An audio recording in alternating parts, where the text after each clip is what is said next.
Yeah, it's another example of why supply chain is such a big challenge and one of the biggest obstacles that organizations face.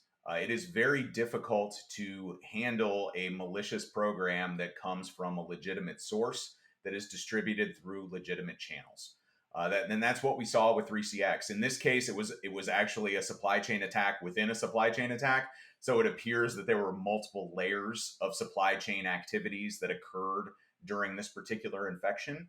But the reason supply chain is so attractive, especially for state sponsored groups or more sophisticated actors, is it allows you to compromise a very large set of potentially hardened targets with an initial foothold, a way to kind of filter through and then deliver additional malicious payloads to those systems that you deem important. And this is just the latest in a long line. I mean, you go back to CCleaner, there's solar winds. We've seen repeated uh, incursions that had supply chain as an initial vector. And it's really one that unfortunately you're going to continue to see.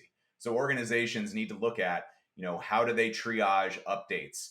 Luckily, we haven't seen these types of incidents hit very, very large vendors like operating system level vendors. So there may be a little more leeway for organizations to do testing, validating connections, doing things like that to help triage the risk associated with supply chain attacks.